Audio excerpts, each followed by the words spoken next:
All right. I was just talking for like 15 minutes and I think I wasn't on. It looks like I wasn't even on. So we'll leave it at that. Am I on? Where am I? Okay, I'm on.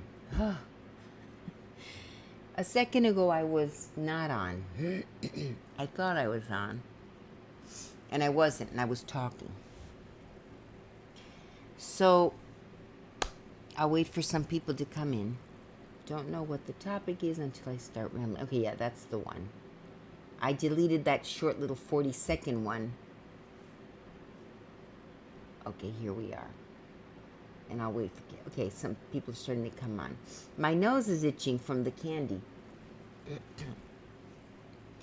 Yeah, I have a little bit of a skin problem.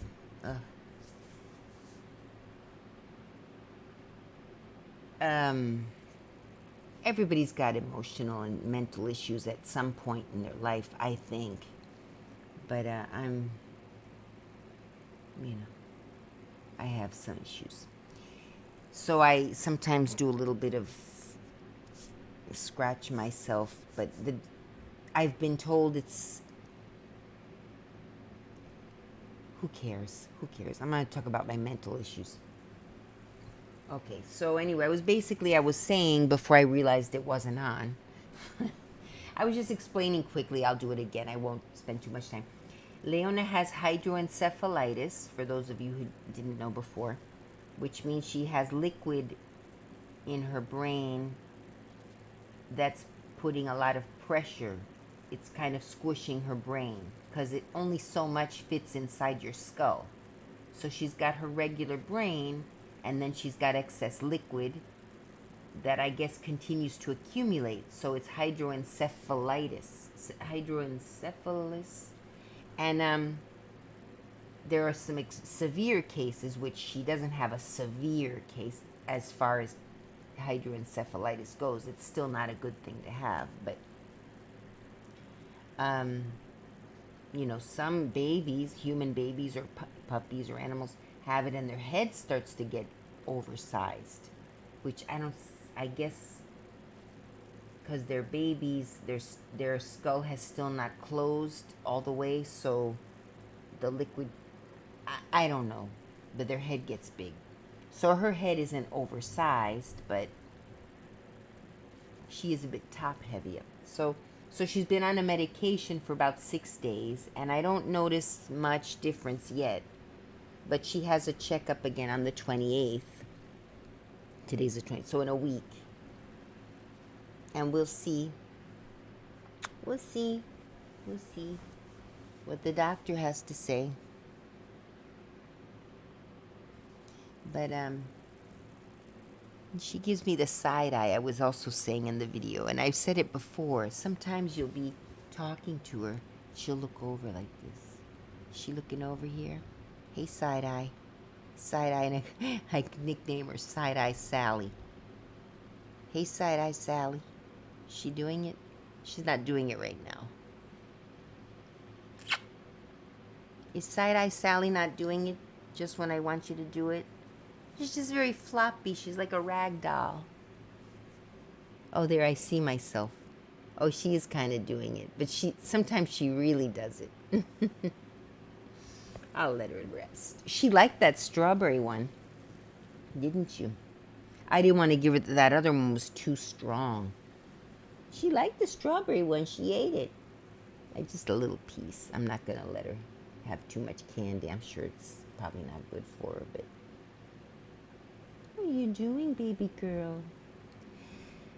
So, have anyone come back? 3 people watching. Yeah, now it's the ramble. So, but in the future, well, it cuts off. So it's probably because I'm in the garage and the Wi-Fi is coming all the way from my parents' house, which is, a few feet away. But doors and windows are closed in between, and I feel like having another strawberry one, but I've actually had 4. I had the 2 on camera and I had 2 more when I was off camera. So I applied for a job as a property manager. And they tell me that they're going to let me, one person who I spoke with isn't the one who makes the decision, but he's connected with the people who make the decision. And he said they're going to be deciding after October 1st, something about a budget. My face is itching. You know, I think that candy is like more than just, it lingers with you. It's like I'm recovering. It's like my face is itching now. My nose was running. But the tamarind one, the other one was okay. The strawberry one, I think this is from the tamarind one. It's an experience. Get the tamarind one if you really want a boost, like an experience. But yeah, the strawberry one if you got a low tolerance for spice, and the tamarind one it's weird though. It's almost like a gag because you bite into it and it's like, oh, this is interesting, and you don't feel it until like a bit later. I gotta see what happens. I want to see that. I'm gonna run it now. I want to see the part where it starts kicking in, to see how long it took to kick in. It took at least a few seconds, didn't it? If you were watching. Oh, hi, Ryan. I want to see that video, the part where I tried the tamarind one. I'm curious. Well, I'll watch it later. You guys already saw it, so. I want to look up tamarind. What is that? Okay, let me switch you guys to screen share. Screen share. I want to look up what tamarind is. I always try to learn something new. So, tamarind. Tamarind. Plant. It's a plant. Okay, look at that. It looks like peanut. Not peanuts. What kind of like? Nuts.com. But I've had tamarind candy, but not with chili. And tamarind alone is pretty, what is tamarind and how do we use it? Okay, let's look that up. Tamarind, that's Wikipedia, is a leguminous tree bearing edible fruit that is probably indigenous to tropical Africa. The genus Tamarindus is monotypic, meaning that it contains only this species. It belongs to the family Fabaceae. Yeah, it's like bean. It's like a bean. Because Faba is beans. My name, Fabiana, means bean grower. I unfortunately found that out. When I first wanted to find out what my name meant, I thought, oh, it will mean something, interesting, like something more romanticized. It means bean grower, someone who grows beans. The tamarind tree produces brown pod-like fruits that contain it sort of looks like peas in a pod, but let me look this up, okay. This is Wikipedia, which is done by regular people, but okay, the tamarind tree produces a brown pod-like fruits that contain a sweet, tangy pulp, which is used in cuisines around the world. The pulp is also used in traditional medicine and as a metal polish. Jeepers. The tree's wood can be used for woodworking, and tamarind seed oil can be extracted from the seeds. Tamarind's tender young leaves are used in Indian and Filipino cuisine. Because tamarind has multiple uses, it is cultivated around the world in tropical and subtropical zones. Yeah, that sounds like a very useful tree. And that's very environmental because they use all parts of the tree. The pulp, the leaves, the wood, and I wonder if it's easy to grow. And it's horticulture, uses woodworking, metal polish. Let's see, in homes and temples, especially in Buddhist Asian countries, The fruit pulp is used to polish brass shrine statues and lamps, and copper, brass, and bronze utensils. 1 second, are we on there? Okay. The copper alone, or in brass, reacts with moist carbon dioxide to gain a green coat of copper carbonate. Tamarind contains tartaric acid, a weak acid that can remove the coat of copper carbonate. Hence, tarnished copper utensils are cleaned with tamarind or lime. Lime, another acidic fruit. Okay, yeah, like malic acid, tartaric acid, probably, it's a very mild acid. I could see how you can eat that in fruit, like malic acid or like other acids that they put in the sour candies and the. Is it green though? The thing I noticed in that tamarind candy, I don't know if I showed you guys, the inside was green. Folk medicine, woodworking. Let me find something that's not Wikipedia.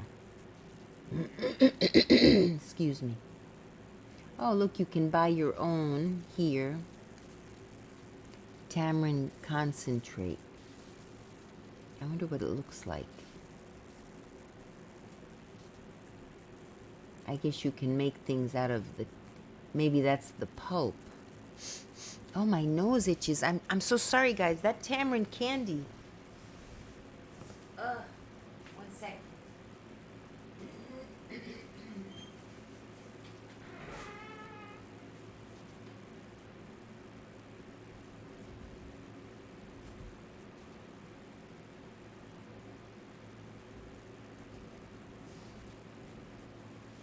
Get the tamarind one. If you want a fun experience. What's the matter, sweetie? She's trying to get up. Oh, my baby girl. I'll just hold her here. Oh, right, you're not seeing me on camera right now. So, available at a lower price from other sellers. All right, so that's what tamarind is. It looks like this. That's the, kind of like a pea pod, but instead of peas, you have this thing. And then you open it up, I guess, and the peas come out of there. The tamarind beans or something come out of there. Or is that it? Or is that it? No, I guess that's it. You crack it open and this is what you eat or what you put in the candy or whatever. I'm going to have a strawberry one. I'm going to have another strawberry one in a minute. Actually, maybe I'll try. This will be off the record candy attack. I'm going to try another tamarind one and analyze it better. What's the matter, baby girl? Uh-oh.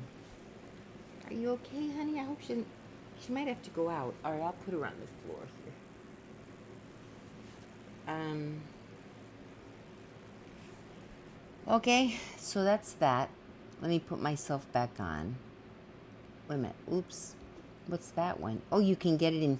Oops. Oh, my goodness. She's doing tumble salts. Oh, my gosh. Oh, my little sweet baby. I feel so bad when she... Yeah, she's not... That medicine so far, I don't see much improvement. But anyway, we'll tell the doctor. You can buy it in paste. Tamarind paste. And I guess you can make your own candy. The Asian Kitchen, premium Indian tamarind paste, no added sugar. It's vegan, which we already knew. About this item. Tamarind paste, Asian Kitchen. It's 100% natural, GMO. Made from tamarind. Yeah, I might buy some of that. Just, it's interesting. What's my baby girl doing? Oh, sweetie. Okay, I'm going to go put her over. She might want water. 1 second. I'll switch back to the camera so you guys can. Well, not that my face is any better. What's the matter, sweet baby girl? I'll put her in her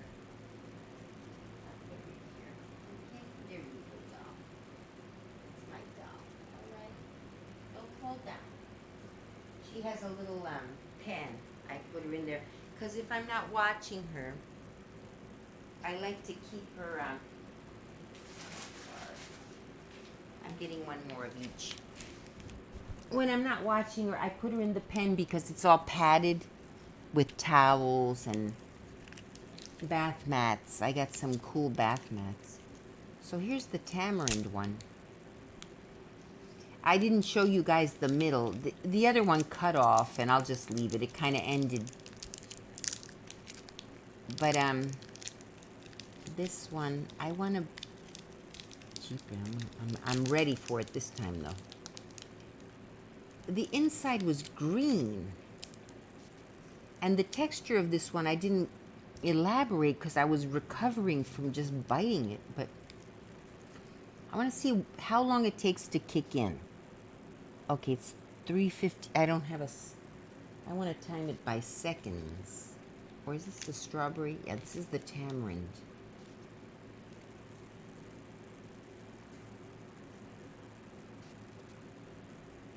Yeah, I'm sorry. I'm looking at her. She's a little weird right now. Oh,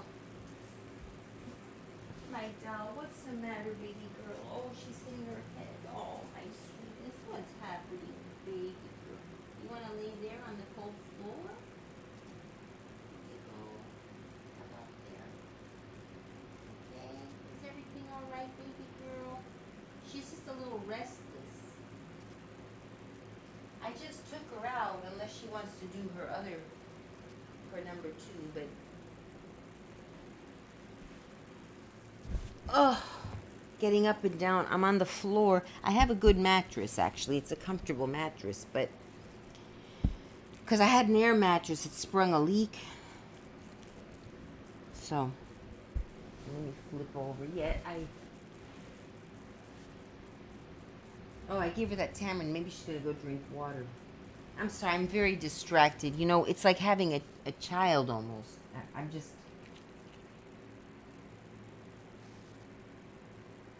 She might be trying to get. Oh, okay, yeah. She went. Sorry, guys. I'm sorry. I'll be right back. I thought she.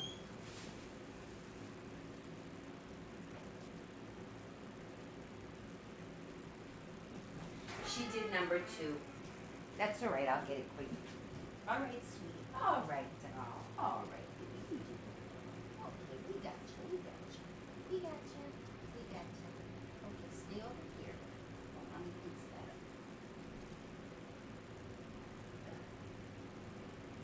Okay, baby girl. It's okay, baby girl. All right, baby girl. 1 second. Oh, you guys. All right. I gotta wash my hands. Hang on. Oh, picking it up.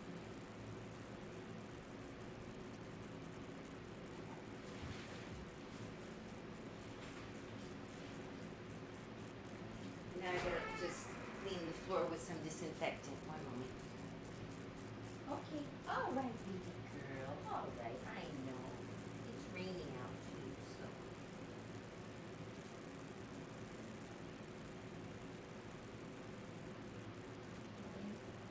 Is it good? All right, baby girl. Yeah, it's getting very rainy. Okay, honey. Is it all good? Is it all good, my dog? All right, sweet. That's my. You feel better now? You feel better? All right. Yes, my doll. Okay, good.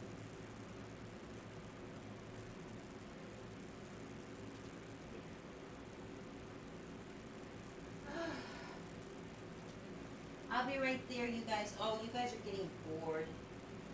All right. Hang on. Jeepers. Why? All right. Yeah. All right. Okay, I disinfected the floor. Now I'll just. Now I just have to wash my hands. Can't plan when you have a baby.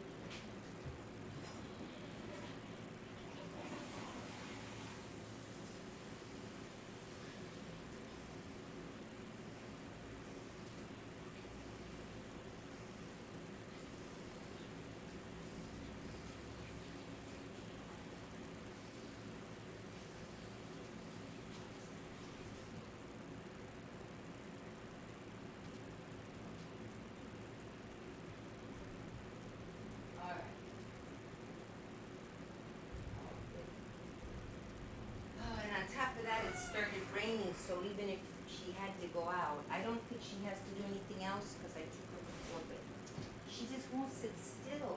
What is wrong, baby girl? What's the matter, sweetie? What's the matter, baby girl? You just trying to find a comfortable place. Okay. What's this? How about that? You like that one? Yeah. All right. Sorry, guys. I'm still here. All right. Okay. Washed my hands. Now, I was about to try that tamarind candy. So, let me see here. It's still delayed there on YouTube, but... Okay, any more chat? Okay, 4 people. So the candy attack is over. Yeah, and I guess the people who are not into the rambles have already left. Because I had like 8 or 9 people watching the candy attack. That's good. That's its own separate thing. So here's the tamarind one. I'll just kind of mentally... It's still left over from before. Yeah, see, my nose is itching again. 1 second, I have this towel. Gosh. Get the tamarind one. I'm telling you, it lingers. I'm just about not even ready for another one. I had 2. I had one on camera, and then when the camera went off, I had another one. But the second one I ate quickly. You know, I was paying a little more attention to the flavor and the color. See, so here's the color. What got you into wanting to be a project manager or whatever? Oh, a property manager. Oh, maybe I'm allergic to the tamarind, you're right, or the chili. Well, it has chili. You know, that could be. Thunder, can you hear it? Oof. There's Fiona. I think it's a tropical storm now. Yeah, if I'm allergic, I would be allergic to the tamarind. Because I had the strawberry and it wasn't, but no, it's just stronger. I think tamarind is stronger. I've had tamarind candy before, but not with the chili. Okay, let's try again. All right. I've been into it. Oh, see, this one's a different color. I might have just gotten a bad couple of... Okay. It's starting to kick in. See, with this one, it kicks in slowly and then picks up. Woo! There it goes.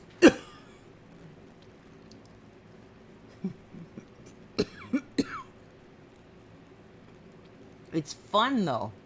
Woo! I gotta turn the air on, too.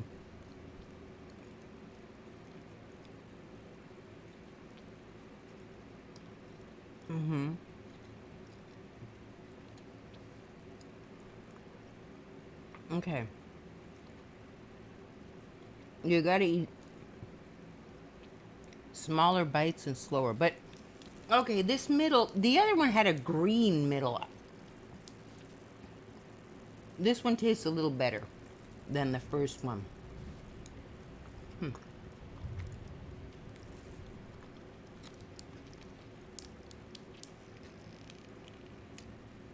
Yeah, it kind of gets you coughing. It hits, at least in my case, it hits the back of my throat. Yeah, maybe I'm also slightly allergic, but the strawberry one wasn't this strong. I think it's the tamarind is just a stronger... I don't want to eat the whole thing at once, but I kind of want to. I'll just do it. I'm going to eat the whole thing, just in one bite.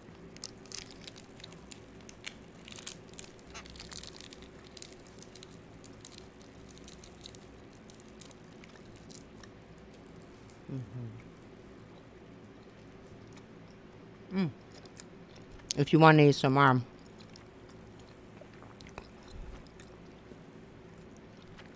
it's unintentional ASMR. Maybe I should do a chewing one. Hey, I should do you guys think I should do this on the ASMR channel? Let me know, because there's crinkling and there's chewing. See, my skin starts to itch. Yeah, maybe it's an allergy, but it's fun. If I'm allergic, it's fun.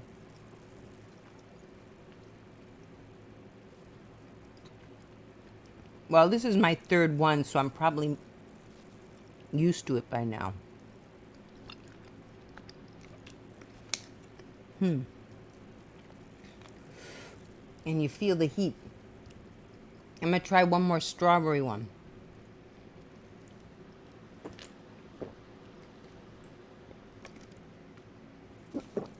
Have what if you're going to buy the tamarind one, have water ready just in case. If you have a high tolerance for spice, then it might not be too bad. But and I have a pretty high tolerance, but so this is mild. As far as your tongue, it doesn't hurt. You feel a little bit of like pinching on your tongue, but it's mild. But it must be the tamarind that gets to the back of your throat. But just to compare again, I'm going to try the strawberry one. But the strawberry one wasn't like this.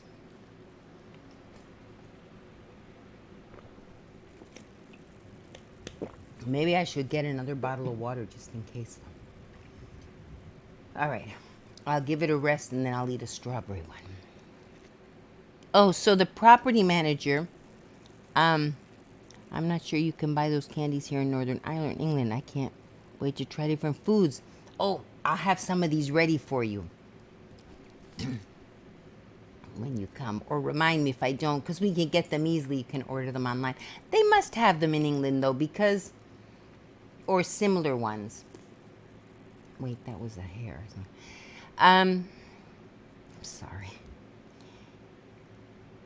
Because you have a lot of Indian people from India in England, I think. So they must have their versions of candy. And then, but maybe.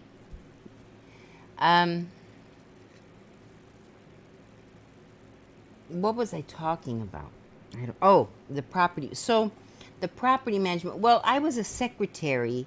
I've always been a secretary since 1992, approximately, was my first secretarial job. A clerk. I was a clerk, but which is like just before a secretary. And then I moved up to secretary and administrative assistant, executive assistant. You move up. So, so for about a year, I was temping, but I was working for a property manager. She's a lady who managed the whole property, the renters. It was a commercial property. In this case, it was offices. People would rent offices for, daytime. It wasn't an overnight thing, And so, we did the contracts, reviewed the contracts, brought in new people, prepared the office space for them, and et cetera, which is the same as you do for when you rent apartments out. Except for the apartments, they sleep over. That's the only difference, basically.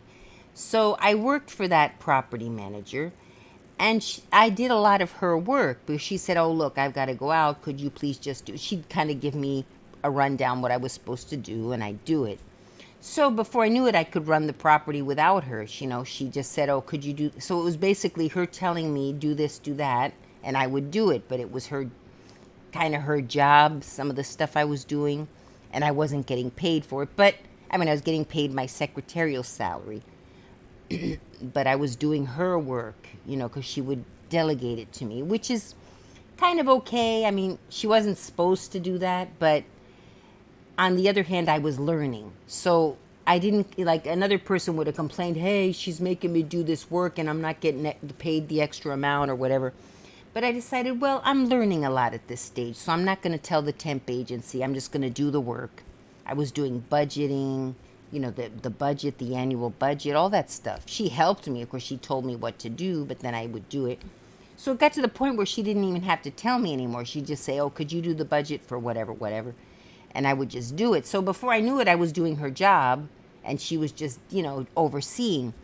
So, but she was, aside from that, I was learning a lot. I learned about contracts, how to write up the contract, how to, the different clauses. And so it was interesting while I was learning. But after a year, I learned as much as I could learn. I mean, being a property manager for, for rental properties is basically being very organized. And yeah, understanding the language of contracts, but basically it's the same contract. You just adjust a few things according to whatever the people are, the office amount of space that they're renting, this. And so but after about a year, I was sick of that boss. She really was a B. Like she was the worst B I've ever worked for in my life. I didn't tell her that, of course. I was very polite and I did my job, and but once I learned enough that I all could learn, I was like, why am I staying here now? I'm not learning anything new, and she's a B. B short for you know what. Because she really was. Oh my gosh. God, I wanted to just tell her off so many times. But, so since it was a temp assignment, a long-term temp assignment, and on top of that, she was, telling me, oh, well, we could bring you on, permanently if you'd like. And I considered it because I said, yeah, if they take me on permanently, I could be earning a lot more money because, they pay the temp agency. The temp agency takes out their portion, which is a big chunk. And, so I'm left with a little bit. So I said, yeah, if they pay me what they're paying the temp agency or a little bit less, then that would be worth it. She wanted to pay me like $1 more than what I was earning through the temp agency. And that's when I said to her, when we were discussing about hiring me, and I said, but you pay the agency this amount, which is way higher than what she would, could. And so I was like, she just wants to continue taking advantage of me, which was fine when I was learning. But now that I've learned everything, she wants to give me no money and make me still do all her work. So, I didn't tell her that to her face, but I mean, I'm not that stupid. So I said, oh, well, I'll think about it. And then I made up an excuse that, I have a family member who's ill and I really have to travel to South America and I don't know when I'll be back and whatever, So I left. But anyway, so that's where I learned all that stuff. So a property manager is basically a very, very, very well-organized administrative assistant who knows a little bit about contracts and has good customer service, which is what an administrative assistant has to have, proper, be nice to people. The opposite of what I am in real life. But I know how to act when I'm on the job. And so that's why it's for the money, basically. And I don't mind it. I actually enjoy the customer service part. Sometimes you can get my nose itches. I'm getting back to the tamarind candy. I guess because I've already had, this is my third one. It's not as, but my nose itches. And that's, my skin is getting a little itchy. So maybe it is a small allergy to it too. I have the strawberry one here. So anyway, that's why I applied for this job, and I am qualified. So we'll see. They said after October 1st, once they have their budget in, they'll make the decision. But it could be that, or it could be that they Googled my name and saw my posts online, which are very open. I don't hide what my opinions are. And some jobs don't like that. Some places don't like that. So if I don't get the job, who knows? Maybe I'll just do my own business, or maybe I'll apply for a job with a politician who follows my views. So if he sees my views online, he or she sees my views online, they won't care. But these days you gotta be all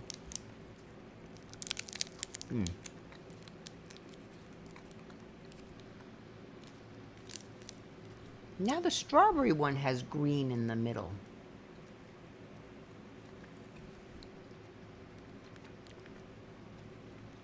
It tastes okay. It's a little itchy. Anyway. Maybe some of them are a little old.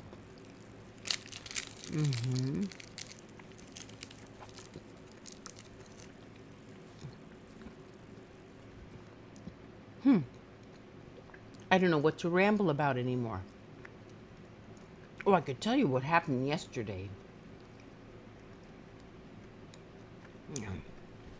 I had an altercation.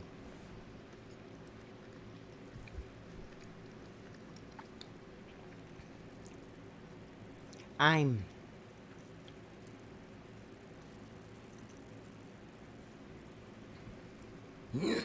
Maybe you were writing something, Ryan, and you accidentally hit enter. Um, well, I almost don't even want to talk about it because I'm so bitter. But this man was, I guess, there was a four-way stop. I stopped, and then I went. I thought it was. And the man to the left, I guess, figured he was the one who was supposed to go, which is not true. I was on the right, so I had the right of way, but he acted like I almost made him crash because I guess he was pulling and I was first, and he almost hit me and he honked at me. And then he started tailgating me. So I stopped the car. He almost bumped into the back of my car, and then he got mad. And we started screaming at each other. And, but it was his fault. He was being very aggressive towards me. I'm a lady. He looked like to be 30 years old. I'm a 55-year-old small woman. And he's this tall, young guy, threatening me, first of all, physically by tailgating me because he felt that he had the right of way. And then, so I called him all kinds of names. I didn't want him to, I don't know. And then I called him a bad name, and he said, "Watch your mouth." Huh? So I said it again. I even said, this guy might hit me, but he's not going to tell me what I can say or what I can't say. He said, "Watch your mouth," he said to me. So I repeated what I had just said, and I said it over and over and over, and his eyes got really angry.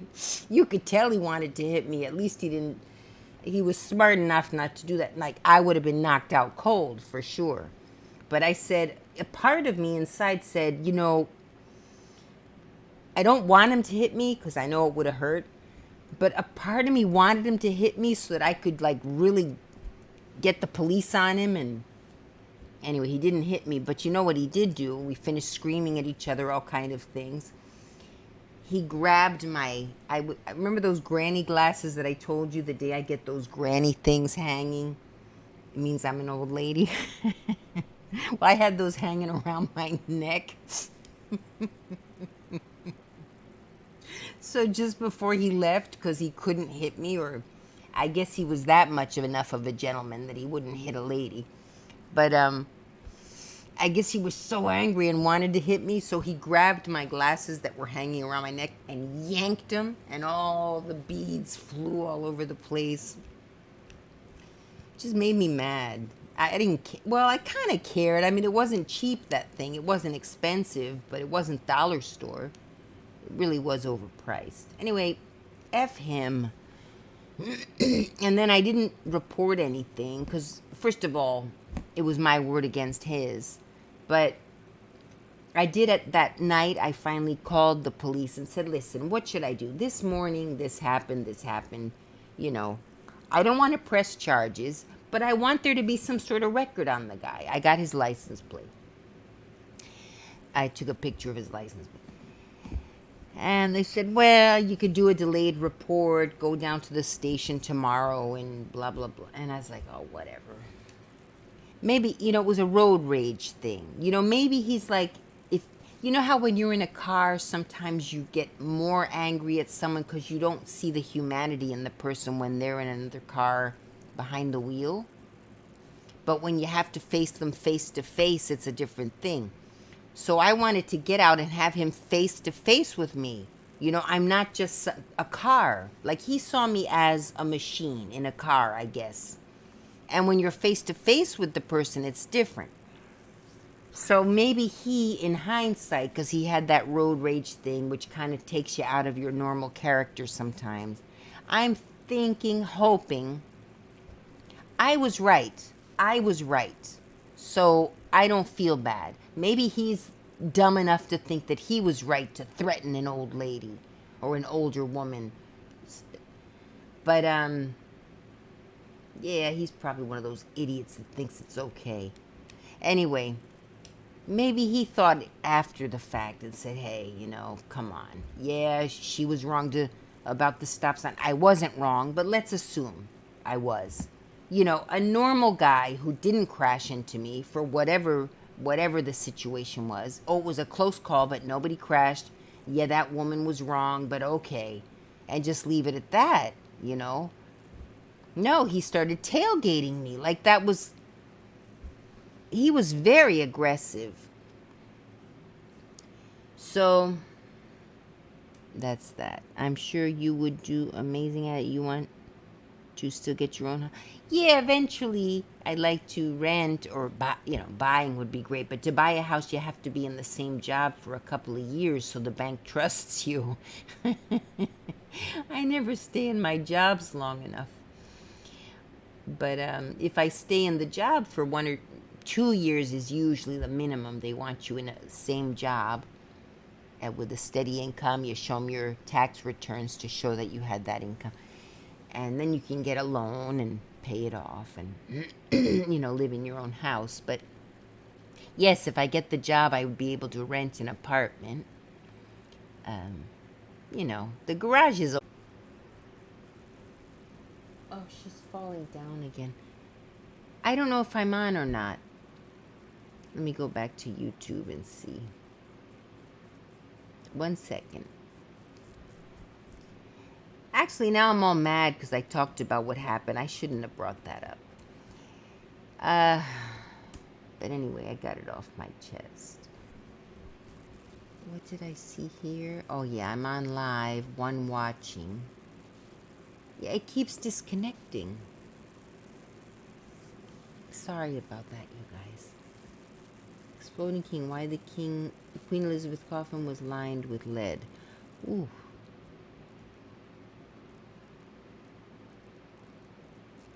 Okay, protests intensify in Iran over a woman who died in custody.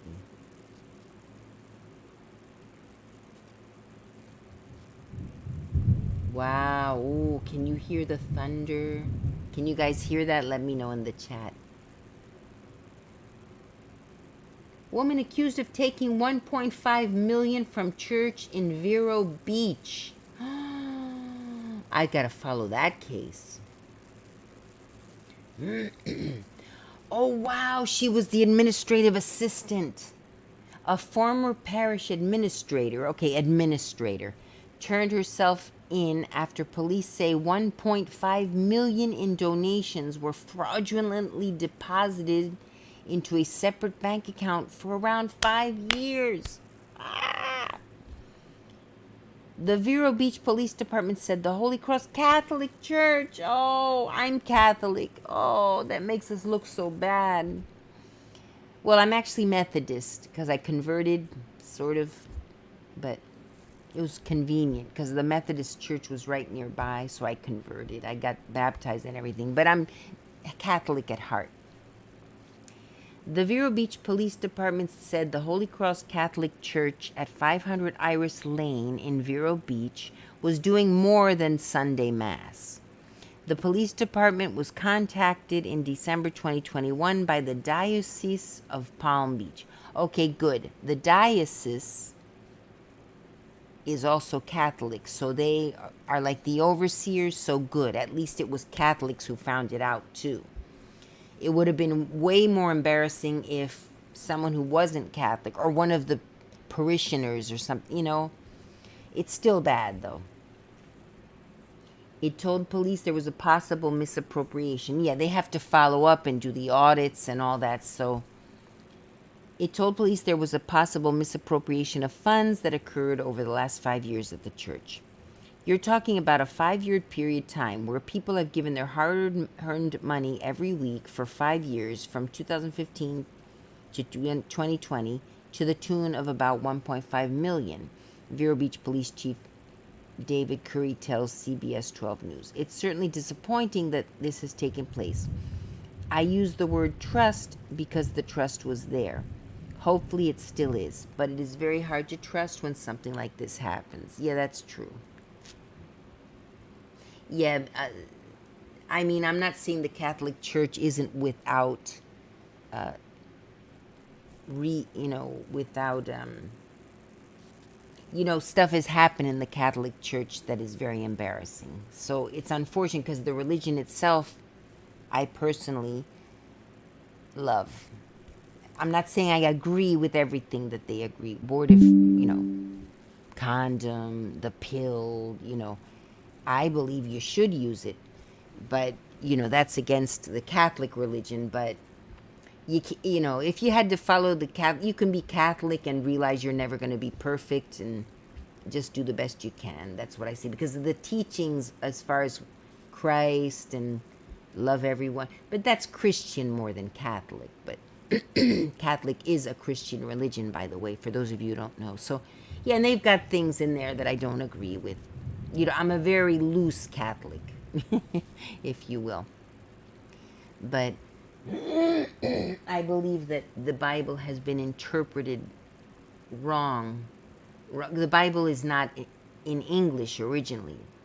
The Bible was written in some other language that was translated. I believe a lot was lost in the translations. So, a lot of the stuff they say in there about things that we're supposed to be against, I think were translated improperly. Okay, so police conducted a 9-month-long fraud investigation and found Deborah True, 69. Oh, she's an old lady. The church's former parish administrator and former priest, Father Richard Murphy, one of the priests, 80, opened a bank account under the name of Holy Cross Catholic Church, which was hidden from the Catholic Diocese of Palm Beach. Bank records show that 1.5 million of parishioners' donations were fraudulently deposited into the account since 2015. Investigators said from 2015 to 2020, True used over 500,000 of those funds to pay off personal lines of credit, and 147,000 was withdrawn from the account and deposited into True's personal checking account. Police said Father Murphy also personally benefited from the funds in the account. However, Murphy died in 2020. Oh, lucky him. Therefore, no criminal investigation was opened against him. True was Murphy's caretaker while he was in hospice battling his chronic illness. He was a very kind, very religious man. You would never think that he would be involved in anything that corrupt. That's corrupt, said Vero Beach resident Jimmy Benincasa.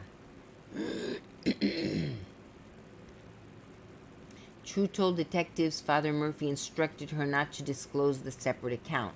She also admitted that Murphy gave her permission to use the donated funds to pay off her debt, also mentioning she closed the account after Murphy's death to protect him.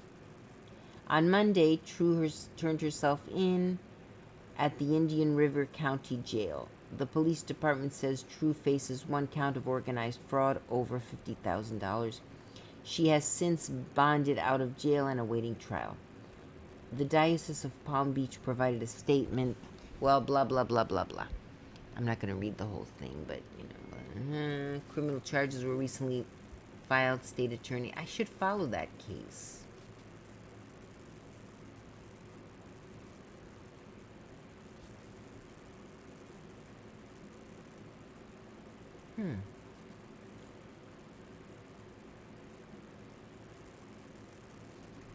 All right. Well, I don't have much to ramble about unless you guys have any questions or something. Is Gisele Bündchen divorcing Tom Brady? NFL's decision to suspend? No. Okay. Because I keep seeing stuff about problems and this and that. But you know how sometimes the gossip columns aren't accurate. Maybe I'll follow that clip. I'm going to quick put it on my Google Sheet. That's boring. Who cares?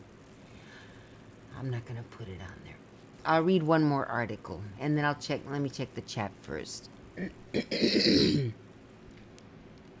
Let's see. Oh, hello, Josh Titus. Catholics inspire me with how beautifully they revere Jesus.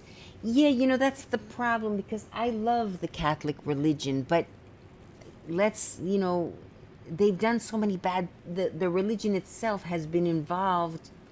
The people who follow the religion, some of them have done very horrible things. The priest thing with the that they were abusing the children, and they're it's just embarrassing because I went to Catholic high school, and all the people I went with and the nuns and the priests, they were all, as far as I know, honest and you know and good people, and taught us the extreme,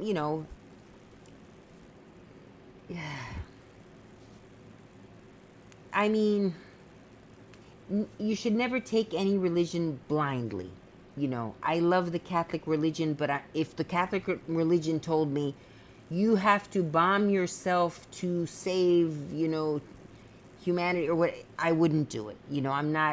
I wouldn't do that, where you have to harm something like at one time, some crazy people who happened to be Catholics were bombing abortion clinics years ago in the 80s.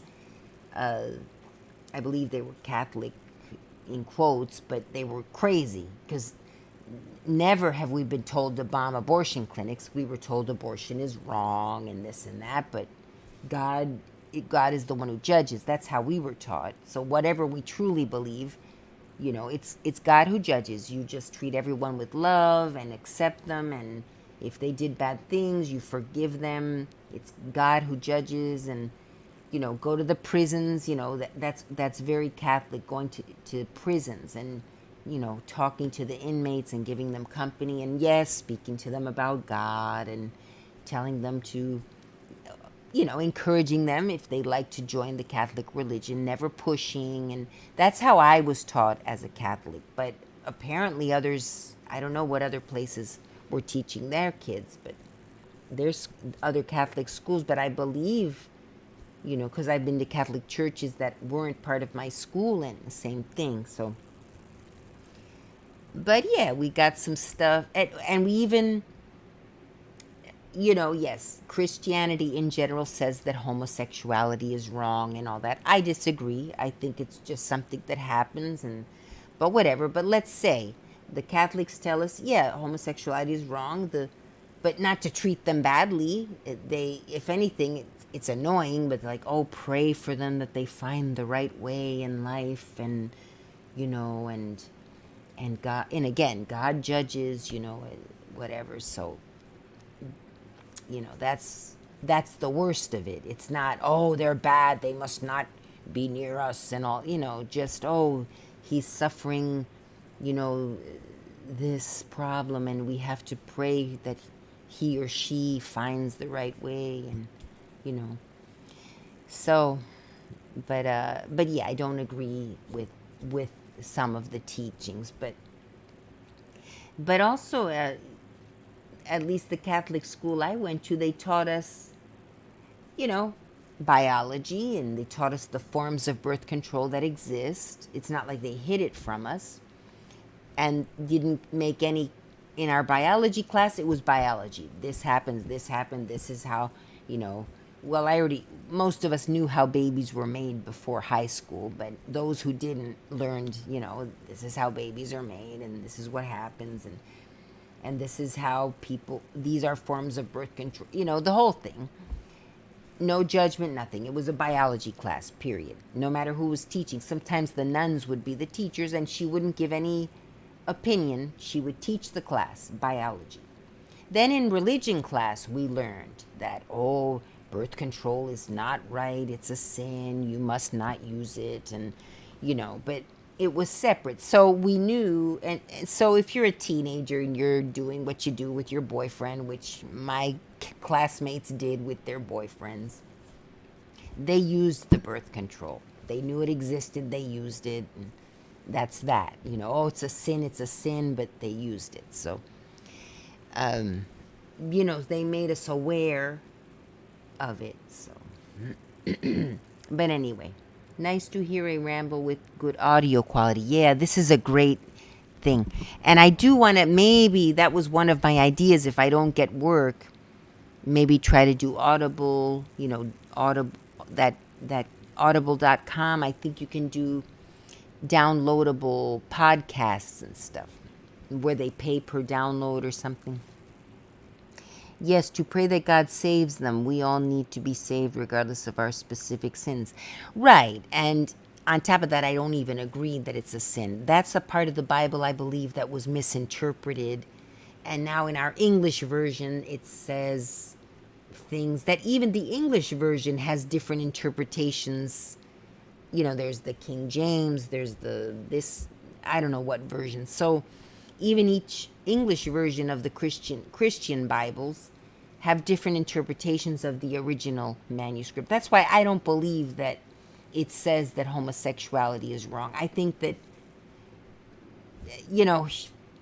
whatever. Everyone I guess ends up making up their own religion, but I figure, it's not hurting anyone. And yeah, if it is a sin, let's say, maybe I'm wrong, maybe it is a sin, then it's for God to judge, period. But, but they make what hurts me is that people who attack the Christian religion aren't always informed. They don't even know that there's more than one kind of Christianity. They have Methodist, you have Catholic, you have the different Protestant religions, which there are many. Well, Methodist is a Protestant religion. It's less, as a matter of fact, the Methodist religion, because I told you I got baptized in that church because it was closer to my house. It's the only reason. And it's close enough to Catholicism. That particular church seemed almost more strict than the church I went to when I was in high school. So, by the people I spoke to anyway, in there. Let me see what it says here. If homosexuality is so wrong, then why is it also profound? Exactly. In the animal kingdom, sexualize nothing. I agree, Ryan. That's the thing. So at some point it was misinterpreted, and yeah, there's stuff in the Bible that says that, I don't follow necessarily the Bible, but I follow what would Jesus do. That I do follow. What would Jesus do? Jesus would never say, hurt that person because they don't think like us. He would say, if anything, but no, I think Jesus accepts everyone and loves everyone, and as long as even people who do horrible things that we ourselves wouldn't forgive, I'm not saying he would forgive them.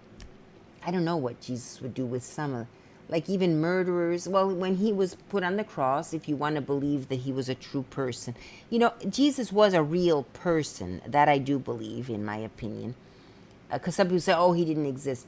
A person named Jesus who was walking around loving everyone existed. Now, we can argue, well, he might have been some nut that thought he was the Son of God and made people believe it, like a cult leader. Okay. But even so, the image of Christ, the man who loved everyone regardless, and, it's a good model to follow. Forgive. Like yesterday, the altercation I had with that man. When he was tailgating me, I should have just kept going, turned the other cheek. That's what they teach us. If somebody does something bad, turn the other cheek. Don't escalate the thing. And okay, I wasn't doing what Jesus would have done yesterday. So now I would have to go to a confession and tell the priest, well, I did this, I said these bad words, I said to the guy, because he was young, I thought like 30, 35, 30, he looked about that age. And I said, oh, some girl must have just dumped you and you're taking it out on other women or something like that. But I yelled it really like mean. And when I said that, I think I accidentally hit the nail on the head. Because when I said that, his eyes, he's like that, like such anger in his eyes, it almost scared me. I think I accidentally hit the nail on the head. But see, like if Jesus would have said, "Oh, please go in peace," what I don't know what he would have done. I still got to think it through. But he certainly wouldn't have said some girl just dumped you and you're taking it out on everyone else. But that's what I felt. I said his aggression towards me sounds to me like he hates women. Because why would you? Okay, a woman. Let's say I was wrong. I didn't run the stop sign. I stopped and I went. And I guess he stopped and went too and figured he had the right of way. I was on the right. I'm taught that if you're on the right in the United States, because we drive on the right side of the road. Anyway, referring back to yesterday. So, but we're supposed to forgive, turn the other cheek, don't judge others. It's up to God to judge, etc. So, oh no, you didn't offend. I mean, yeah, it's true. We could get into sticky topics, but it's good. We should all, you know, discuss. And if we have a difference of, that's the point. That's the point of this. If there's a difference of opinions, well, oh, you think that way? Okay, I think this way. And not argue. It's hard. You don't want to argue, but like I get kind of mean when the topic of abortion comes up. So but I'm pro-choice, so which is not Catholic. Catholics are, well, see, we're we're pro free will. See, that's the other thing. The Catholic religion taught us that people have free will. God gave us free will, so we do what we do, and it's up to God to judge. And I feel that applies to abortion as well, which is why it's legal and I believe it should remain legal. However, I'm very against it, and I'm going to speak as against it as I am as far as to try to appeal to a person's moral sense that they shouldn't do it, that they, unless it's an extreme. That's another difficult topic. But the bottom line is I am pro-choice for the reason that sometimes, unfortunately, you have no other option except, there are cases, I'm not even going to go into them, we all know, where it's extremely, you have to have the abortion. It could endanger your life mentally, physically, some ways. So that's why I say, and you can't tell who's doing it for what reason. You have to leave it up to each person. So yeah, each person decides for themselves, it turns out. So I reluctantly say that because I'm so against it. But unless it's an extreme service. But that's the thing. How can you know? You don't know what the person's going through, what they've been through to get to the situation where they have to make the choice. So, but yeah, I speak very openly against it as far as morally. So yeah, I may seem a bit judgmental, but I guess what I'm trying to do is make the people just realize what they're doing. But anyway, I won't get into it here. But it's the same with any difficult topic. You're going to rub some people the wrong way. So, but I just, yeah, that's a hard one for me. I usually do end up fighting. I try not fighting, sticking to it and not backing down, which can then get people to not like me and not be my friend anymore. I don't scream anymore. I used to scream my lungs out, but now I'm like, that's obviously not going to help, but I just, in my mind, babies are being murdered. Millions since they legalized abortion in the U.S.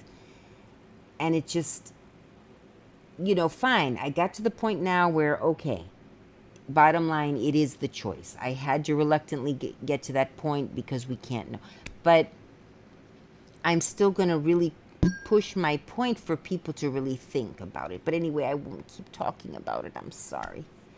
If your life is endangered, all that stuff. But anyway, so anyway, I'm out there with abortion. I'm out there. And I'm not hiding it because I truly believe it. So, and yeah, it's a little easier writing than it is. And, I've never had a guest on, and I'm afraid on certain topics, I'd have to be prepared. On the topic of abortion, if I did invite a pro-choice person, it would be hard for me not to escalate it to a fight. I may try it someday. That's a challenge for me. Because I would like to get to the point where I don't get so emotional, but still stick my ground because I'm not going to change my mind. And on top of that, here's the strange thing. I am pro-choice. That's the point. So who cares whatever else I think? If I'm pro-choice and the people who are in favor of abortion are also pro-choice, we're agreeing. So why can't I at least say what I feel about it, how wrong I think it is in most cases, unless it's the case like we said, different extreme cases that are very tragic, all that, which won't get into. But, by calling me names and saying things that people have said to me when I've made it clear that I am pro-choice, it only alienates me more and makes me not want to vote in favor of what they believe, and that's what's causing the rift. As long as someone is on board with you, okay, all right, you agree, fine, leave it at that. Because just getting aggressive with the person, which is what's been happening to me for the past few years, it's like I don't want to be your friend anymore. And now I'm just going to say what I really feel, But, so yeah, being able to discuss without fighting, that's what, if you're not hurting anyone, as far as homosexuality or bisexuality or polygamy, or as long as everybody involved is a consenting adult, to me, that's all. And again, if it's a sin, God will take care of it. I don't personally have a problem with consenting adults making whatever choices they want. And and stable families, a couple, whether it be 2 men, 2 women, a man and a woman, different races, who cares? As long as there are 2 consenting adults and two adults and they believe in family and unity and a healthy environment for children,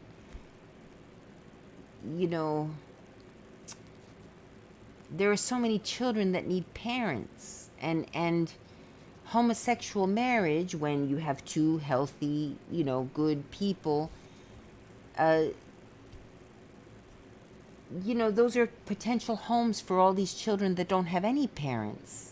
Potential better homes. I mean, sure, a single person can adopt. A single woman could adopt a baby, for example. I think a better home for a child is a child with 2 parents, whether it be 2 men or 2 women, or a man and a woman. 2 parents are so necessary if possible. If possible, it's not always possible. But when possible, that a healthy society is based on a family, on a unified family, when possible. And even if there are some that only, let's say you had the family and one of the parents died. Okay, well, then there's a single parent. But when you have other unified, healthy families, it takes a village to raise a child. That's a common saying. I think it's an old African saying. That's true. So when you have healthy families, when there is a family that's in trouble, the families around all chip in a little, and that child has more support. Hey, want me to take Jimmy over tonight? I know you're working late. I'll give him some dinner. That kind of neighborly thing. Whereas if you have everybody a single mother or a single parent, nobody can help anybody because they're barely struggling to keep their own head above water with their child. So that's what I think. And I think, I think Jesus would probably agree. I don't know. But there are so many single mothers now. It's not, and single mother when you're a famous movie star like Sandra Bullock or Charlize Theron is fine. You can pay for the nannies and stuff. But if you're a single mother working, having a normal middle class lifestyle or working class, you can't raise your child well all the time because you're at work. The child comes home, he's alone until you get home from work. you can't afford to send them to tennis class or whatever like the stars do. So single parenthood is very difficult. That's, what I think. So, we have different views, but you have your opinion on abortion and I have mine. Doesn't mean we can't still be friends. Yeah, and I am pro-choice when push comes to shove, so we do have an agreement on that, you know. I want to, oh, yay, Ryan, I'm so happy. See, there's so many children that need that.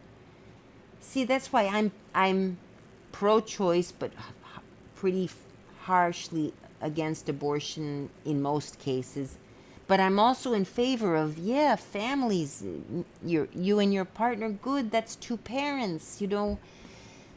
I don't know. Is it better to have them in, from foster home to foster home to foster home?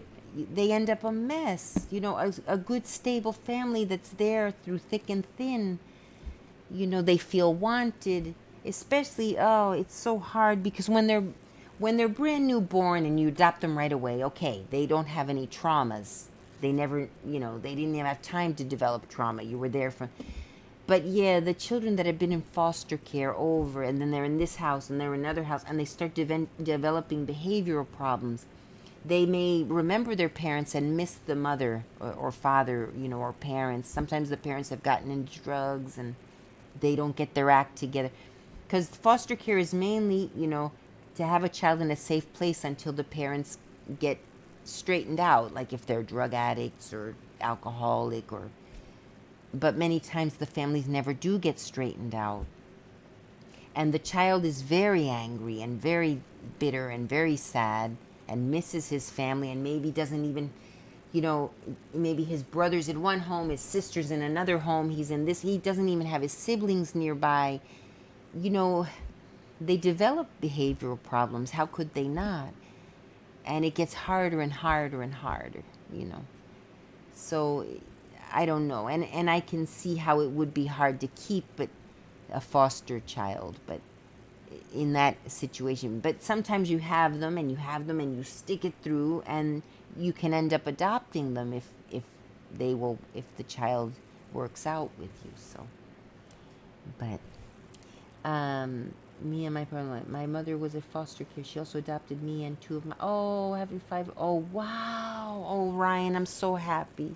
I'm happy. So you know how hard it is.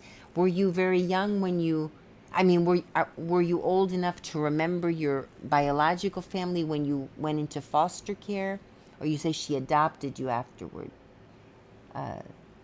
But yeah, so you better than anyone are perfect for being a foster parent because you know what it's like. So you can identify. If you were old enough to remember what it's like, to be torn from your family. As messed up as they were, you love the family. It's normal to love the family that you were born into and grew up with for a few years. So yeah, those are people who can truly understand, I feel, and if you're, have the love to give them and, make sure they get to school and get their homework done and they eat a healthy meals and, 6.5 years straight to foster care. Oh, 6.5 hours. Oh, okay. Oh, so you were just a baby. Into foster care with her after my bio mom gave birth. They're in prison. Oh, okay, fine. She ended up adopting me 2 years into me. Okay, yeah. Okay, so you didn't have time at least to. You may have had other traumas, I believe, but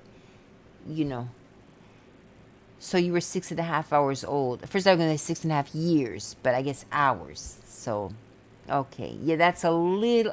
I'm thinking is a teeny bit easier because you didn't know the family. You didn't have time to bond with anyone except your foster mother, who then adopted you. So, that's more ideal, if possible, to get them straight from birth. But 2 years into you being there. Oh, good. I'm glad, that worked for you. And you can sympathize.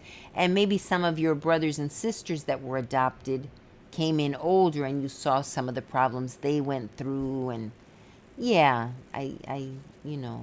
so yeah, that's my 2 cents. And yeah, I can't. I somebody told me, "Oh, why don't you adopt?" And I just, again, I don't feel the strength to do it on my own. You need two parents. First of all, if I did adopt, okay, now I'm living in my parents' garage, and let's say, okay, I go to work, I could leave the kid with them. First of all, that's not fair. They're in their 80s. Secondly, they're in their 80s. I mean, they are not going to be around. Who knows? I hope they're around for a while longer, but they may not be around very much longer. So I can't expect them to be there to help me raise my kid, even if they wanted to. So, but two parents is different, because even if you both work, which you can kind of, it's like a game of ping pong. Oh, can you get him today? I got to stay late. Oh, okay. All right. Oh, I'll take off early today and I'll make it, you can work it out when there's two of you. Or two people working, you can afford to pay a babysitter. You need two parents. And if one unfortunately passes away, okay, then it's a single parent, but that's you can't help that. But anyway, hi from California. Oh, hello, Mark Mike. I'm pro adoption. Me. I'm pro adoption. My grandmother had 9 kids of her own and decided to one day adopt 3 kids from an abusive home. She loved kids no matter what, if they were biologically hers. Yeah. Oh, that's nice. Yeah, there are a lot of people who. Yeah, and then there are people who desperately want to adopt. And they can't, they can't have kids of their own, and they can't find a newborn. Usually they prefer a newborn if they want to adopt, but, they'll go up when they can't find. But there are people who spend thousands trying to get pregnant, which is another reason why I say, oh, and then all those babies that are killed, by abortion that there are some where it's unfortunate they have to for the safety of the mother or whatever, but there are kids that I only know from personal experience. I went to an all-women's college. Sometimes it was just, oh, I'm pregnant. Oh, well, I'll call the doctor and get rid of it. Just that attitude when so anyway, let's not get into it. We're kind of on the topic of babies and abortion and adoption, but yeah, it's a tough world. And I'm only speaking in the United States, because then you have countries like, there are certain countries that are very macho countries, very men, women don't have rights. And if a woman has an affair, for example, in some countries, if she gets caught that she committed adultery, she's right off the bat murdered. She's executed in some countries. The husband says, oh, she cheated on me, execute her. So imagine a woman, has an affair. She's from one of those countries where they don't know about birth control and stuff because the women are kept ignorant. She falls in love with a man who's sweet to her. Maybe her husband is abusive. Maybe she meets a man who treats her like gold, and it's the first time she's ever felt that way, and she has an affair and gets pregnant. If her husband finds out, she could be killed. He could have her executed. So, as sad as it is, I don't see any way out for her unless she has, because there are ways to get abortion illegally. Of course, abortion in those countries is illegal. But there are ways to get abortions, probably not safe. But if that woman doesn't have that abortion, even if the child is healthy and all, what choice does she have? I don't know what else she can do. Have the baby and her husband will know. Maybe he hasn't had sex with her in a while and he knows, well, it's not my kid or whatever, So, I can't judge in those countries but I'm talking about the United States, But, I don't know. Anyway, it's not a cut and dry thing, It's a case by case basis, which is why it has to be legal, But I just wish people would be more aware of, before making that, First of all, birth control should be in every school. At teenagers, we should be throwing condoms into the air like confetti. And that's not Catholic. That's very anti-Catholic. But, in spite of being Catholic, I think condoms are the world's best invention. But even so. All right. The adoption process needs to be made simpler and easier. Yeah, no, the adoption problem is good as it is. We can't have everyone in any. That's true too. And I guess Josh, I don't know if you're from the U.S., but yeah, you also want to make sure that the person is a healthy family. That's true, because you do have cases of children in foster care that are abused by the foster parents, who are the ones who are supposed to be. Yeah, not all foster care. In the U.S. anyway, foster parents are paid per child that they foster, because there are so many children that need foster parents, and they're, so they probably do kind of for foster care anyway. Maybe not for adoption, but for foster care, it is probably, I'm going to guess, more lax, because they need to place those kids. They look for a family member. But if they don't find a family member, they get sucked into the system. In the U.S., it's kind of a mess, the foster care system. And then you do get paid per child, which is fine. I believe that you should get some, the payment is to cover costs. It's not like you get rich off it. It's to help with costs, basically. But some people take on more kids because of the money, and that should not be. Number one reason you take on a foster child should be because you have love to give the child and you want to give them a stable home. And yes, the money helps. The government gives you some money, but yeah, for adoption, yeah, you have to. I don't know. I mean, remember, it's a child. You got to be sure those parents are adequate and healthy. But yeah, the other thing is, if somebody has already fostered many kids, it becomes maybe more routine. I realized this when I was married to a man. He had 4 kids, and they were little. They were 6, and then there were twins that were 7, and the oldest was going on 9. It was 8, very close together. And like the first year, I was going nuts because they lived with us. On top of that, their mother was ill. So I was going berserk. I was like I was fighting all the battles. Like every little thing, I was on top of it. I went cuckoo. And finally I learned, okay, I can't win every single battle. I'm going to pick the important things, like homework is important. You have to do the homework. And if they talked back sometimes, I'd be like, all right. Well, I talked back to my mother too. So, it's when you're the one getting talked back to, it's hard. But I said, all right. If it's a small thing, he kind of answered kind of snooty. I won't bother, And so it kind of got more routine, as, So I could see how if you fostered a few kids, I'll read the chat in a minute, I'm just talking, it then becomes kind of more routine. Oh, okay, yeah, that other foster kid did the same thing. All right, I'll just handle it this way. And, raise them how you can. So just because you have a lot of foster kids doesn't mean you're just doing it for the money either. It's a case by case, but I don't know much about the system, other than that I know that a lot of the kids you see on the news, or at least in the news, I hear about children who have died in foster care because the foster parents turned out to be bad people. And so with adoption, same thing, but it maybe should be smoother. It's probably not, and private adoptions go more smoothly, sure, but if you're going to do it through the public system, it's hard. They don't pay the secretaries enough, probably, and it's got to be very organized. And so they don't even just check you, they check anyone you're in contact with. Oh, make you putting the child in. Yeah, exactly. And that's the other thing.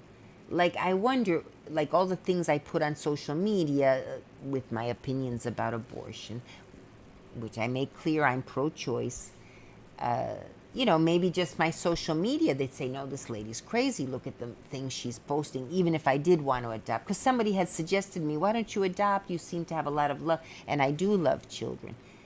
But no, number one, I wouldn't do it alone. I don't feel personally the strength to do it alone. Some women could do it, can probably do it, have done it alone. But personally, I don't think I could do it without a significant other, that we're both on the same page, that we want to raise them. We have to be in agreement on how, I learned that with my husband, because I had one view on how to raise kids and he had a different view.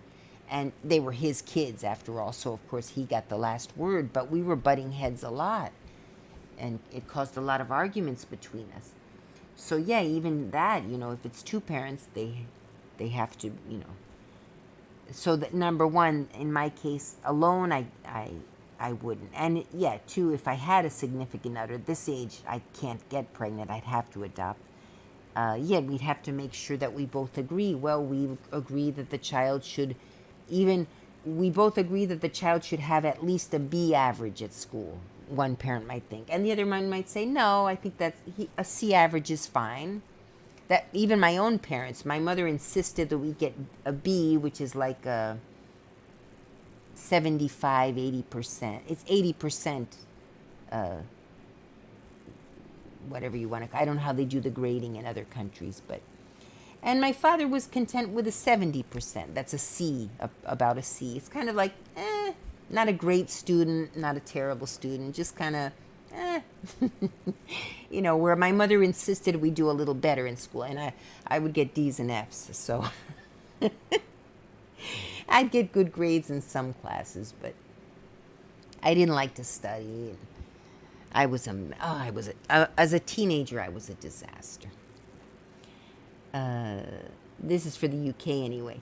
Yeah, no, but I think they should, of course. Yeah, who you're in contact with. It's true. Like, maybe I'm a good person. I'm a Catholic. Oh, I'm a good person. I go to church. And I'm friends or I'm in contact with drug addicts, for example, because I want to save them.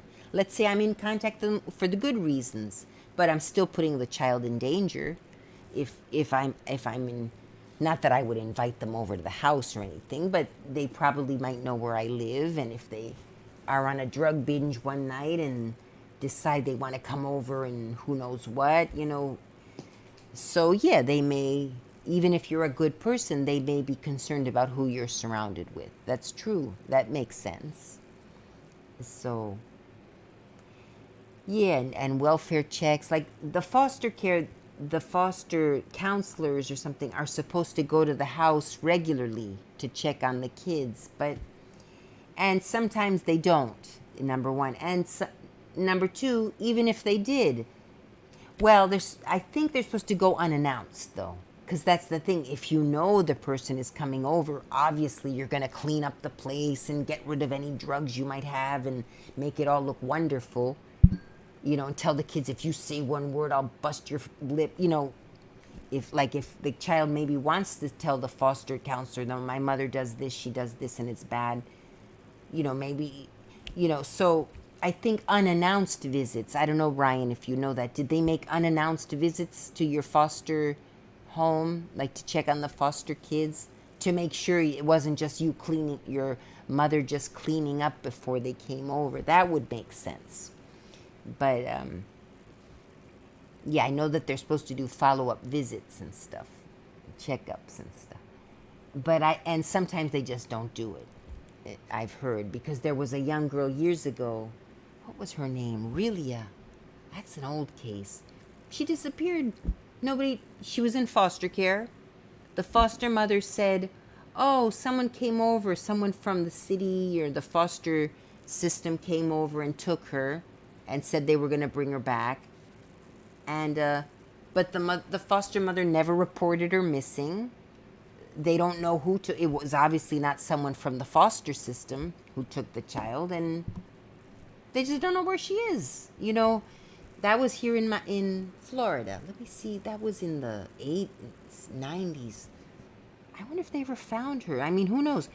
Maybe some nice family saw she was in trouble and said, oh, disappearance of Relia Wilson. Here we go. I'm going to switch to now that we're on the topic.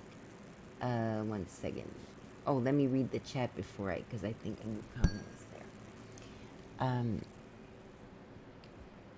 Oh yeah, we did. Okay, so I'm gonna switch to the.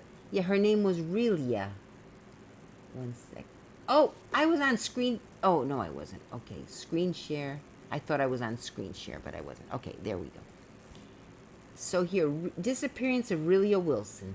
Relia Shanice Wilson, blah, blah, blah, was an American child who was placed in the foster care system of the Florida Department of Children and Families, DCF, and was the center point of investigation into neglect and mismanagement of the organization. See, that's the problem here in the U.S. with our foster care system. We desperately need foster parents, but good ones. She was approximately 4 years old when she disappeared on January 18th, 2001. DCF did not discover her disappearance until 2 years later. So her foster mother never reported her missing. Apparently someone just came to the door, took her, and when she was not found living at the home of her caretaker and allegedly godmother or grandmother, Geraldine Graham. Okay. Relia was placed into Graham's care by DCF after Relia's cocaine-abusing mother, Gloria Wilson, had her parental rights terminated. Despite varying accusations regarding Relia's parentage and how she came to be in Graham's care, the relationship between the two is unclear. So that's the foster Department of Children and Families. They don't even know who the lady who was taking care of the child was. And then, I mean, this is Wikipedia, which isn't always necessarily accurate, but the last recorded welfare check of January 2001, okay, initially told investigators claiming to work took Relia for an unspecified evaluation. This was the last time she supposedly saw Relia. Despite this, Graham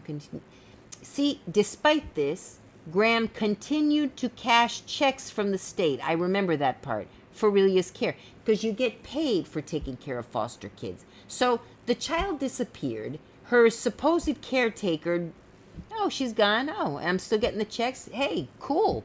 You know what I mean? So she further claimed that Muskelly was aware of Relia's disappearance. Who's Muskelly? I don't know who Muskelly is.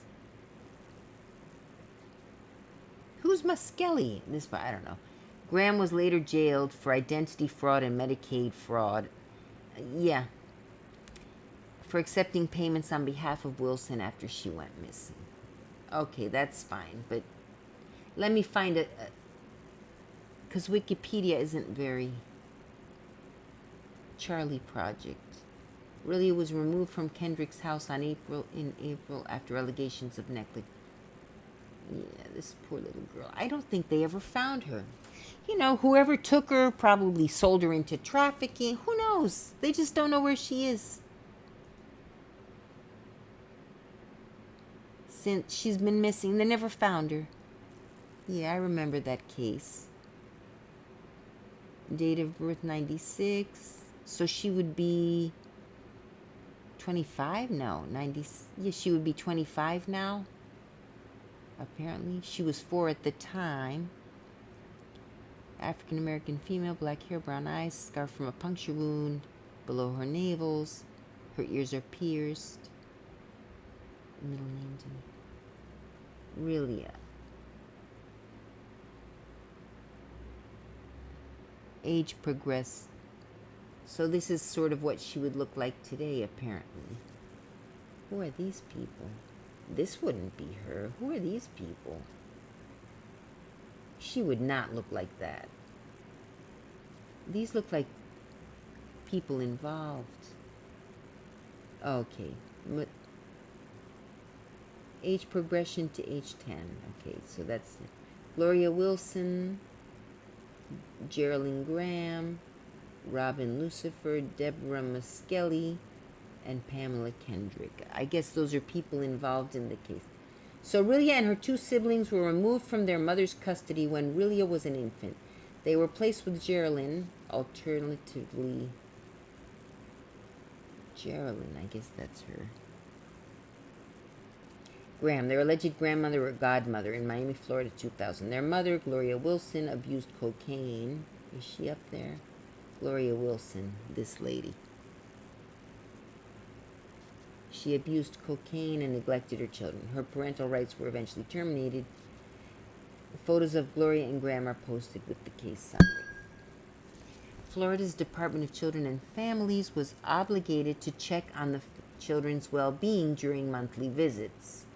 The final recorded visit for the family took place in early January of 2001, when their social worker, Deborah, sometimes spelled Deborah Muskelly, stopped by Graham's residence. Okay, a photo of Muskelly is posted with this case summary. Graham told authorities that an unidentified African-American female arrived at her home January 18th, 2001. Okay, but wait. The final recorded visit took place in early January. Okay, so I guess that same month, January 18th, which is late January, I guess someone else came and claimed to work for DCF and said that she was removing Rilya from the home for an evaluation. Rilya had reportedly been diagnosed with behavioral problems prior to the visit. She has never been heard from again. So Graham said that the alleged abductor spoke with a thick accent that may have been African in origin. The woman, Graham said, was extremely familiar with Rilya's history and said Muskelly was aware of her visit. Who's Muskelly again? I don't know who Muskelly is. Okay, Deborah Muskelly. Oh, that was the social worker, Muskelly. Okay.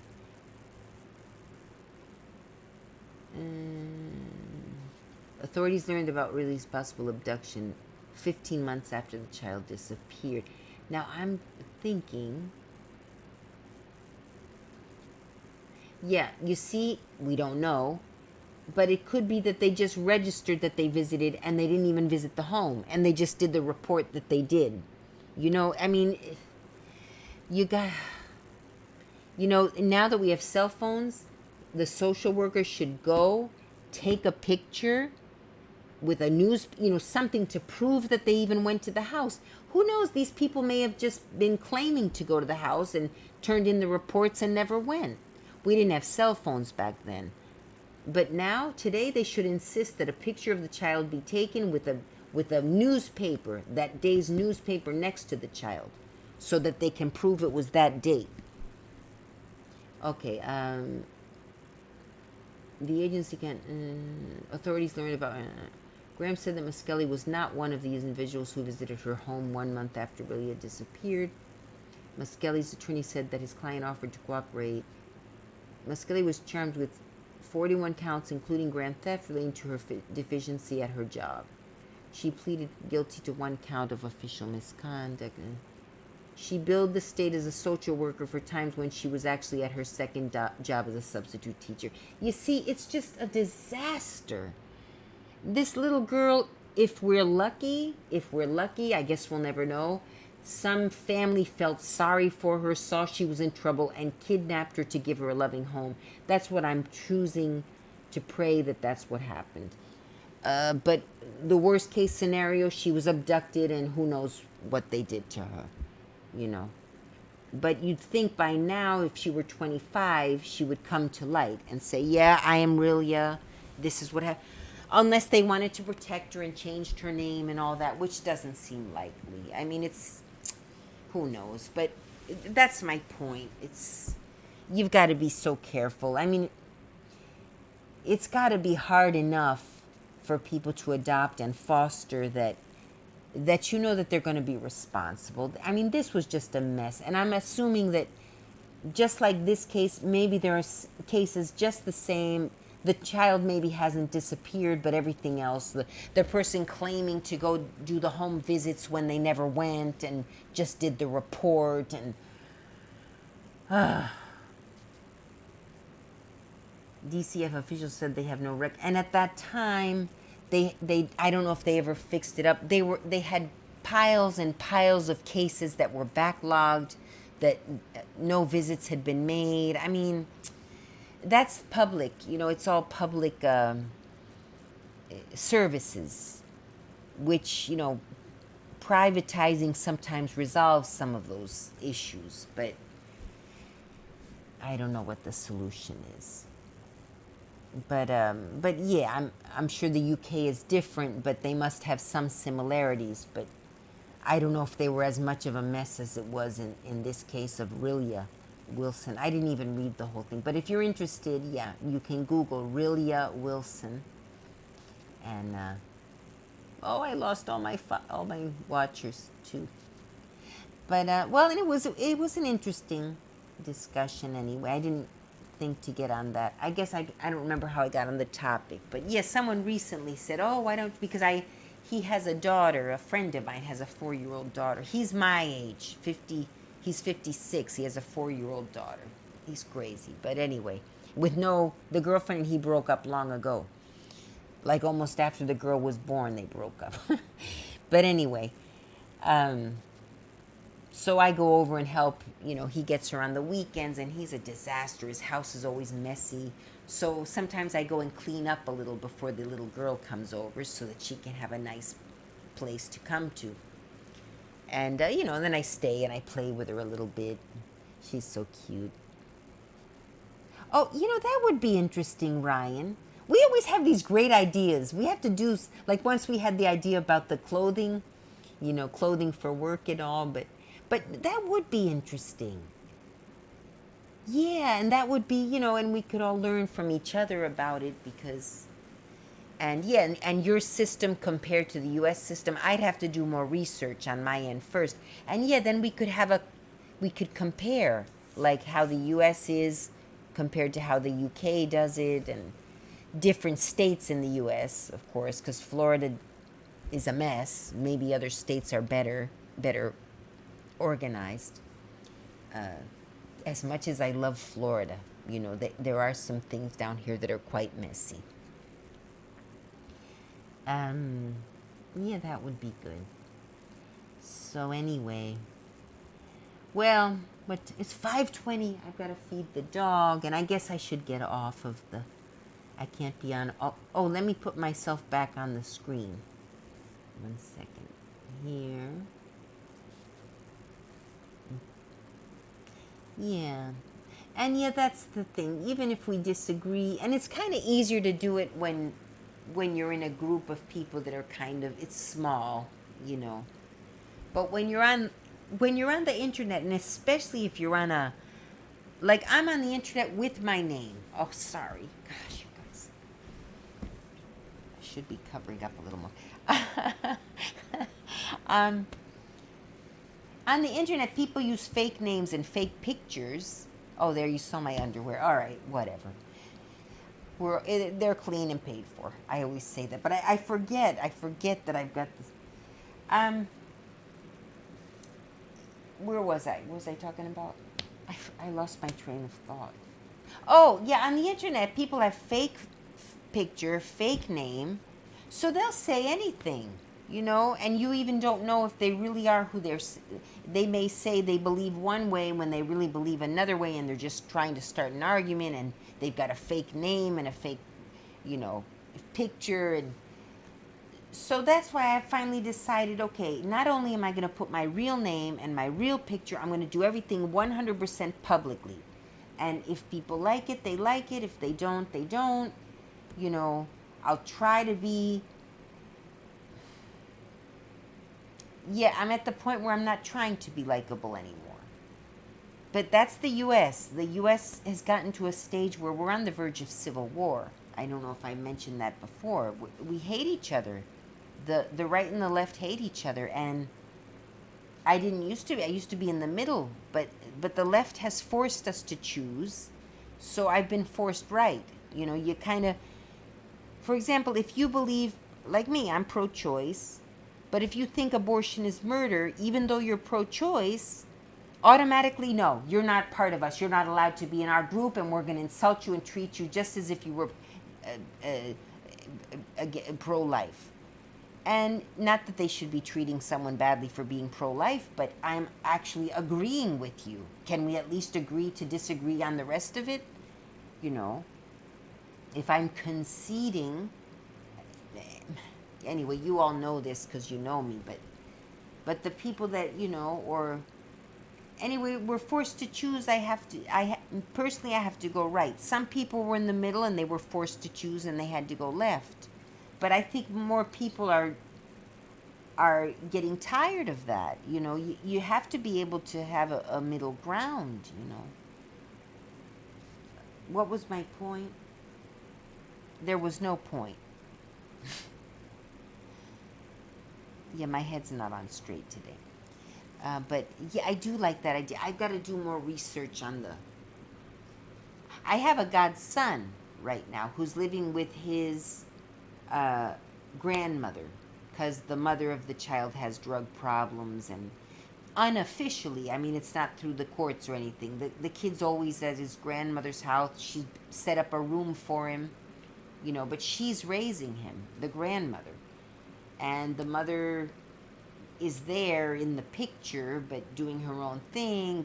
She works and she pays her own rent in a little efficiency, so she at least has her own place, but she's about to get kicked out because she smokes marijuana in there, which is, I'm not saying smoking marijuana is so terrible, but she does it inside the apartment, and the owner doesn't like that. He's stinking up it gets impregnated into the woodwork, into everything, and but she doesn't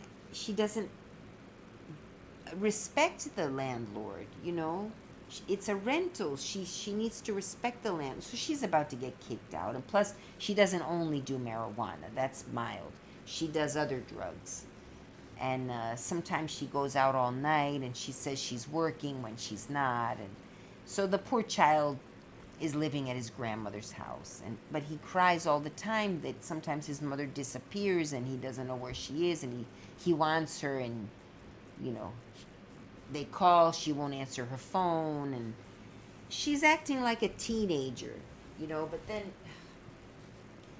so the grandmother's raising him, but if it weren't for her, that child would be sucked into the foster care system and could end up like poor Relia, the girl that disappeared. So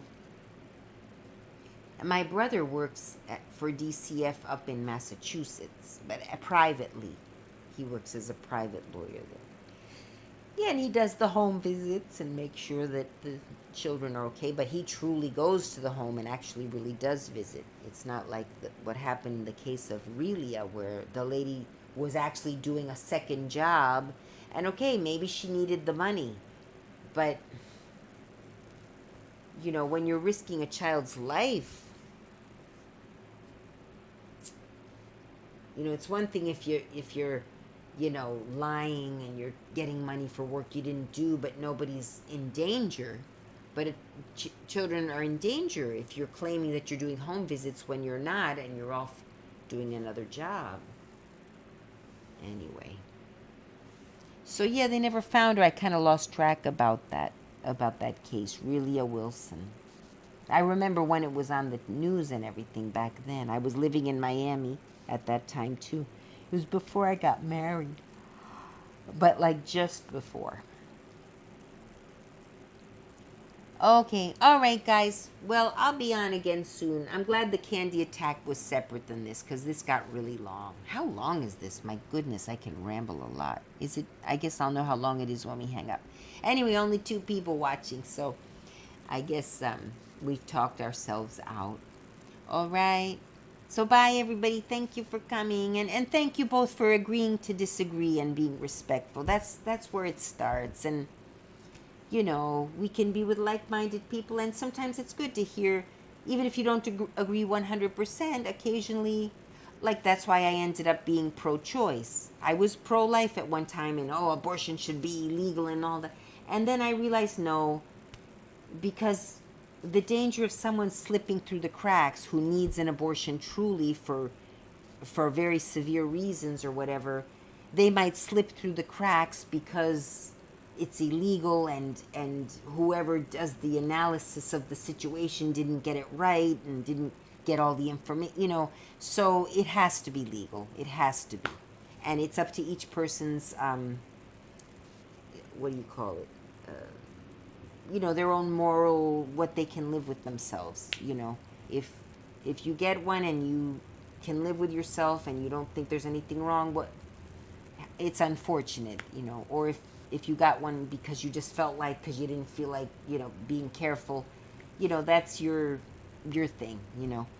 But it would be a very large tragedy for someone who truly needs one, because she could die, or whatever reason, or she was raped, which is a threat to her life indirectly. Let's say she survived the rape, but her mind is so messed up from the rape that bringing a child in the world could destroy her. Being forced to carry a child that was forced upon her, as innocent as the poor child is, I still think the child is a human being, but it could destroy the mother. She could take her own life being forced to carry. And then, so those reasons are completely personal choices. And so, anyway, all right. So, see you guys soon. And plus, it fits in with religion too, just to push that topic. Josh, I don't know if you're very Christian or whatever, but God gave us free will. That's what I was taught. You have your access to right and wrong. God is giving you the choice to do right and wrong. So it's your choice, and then it's up to you to deal with whatever consequences come from it if you made the wrong choice. So religion does have no place in abortion, other than encouraging people not to have one. Okay, that part. But as far as the legality of it, I agree that religion should have no. But I am way out there pushing that people don't get one. I am very, saying things very strongly that people don't get one. But all right, we'll leave it at that. Okay, so I'll see you guys. Bye. Thanks. I'll go now. See you soon. Oh, I gotta press it on the other one. Okay. Stop. Bye.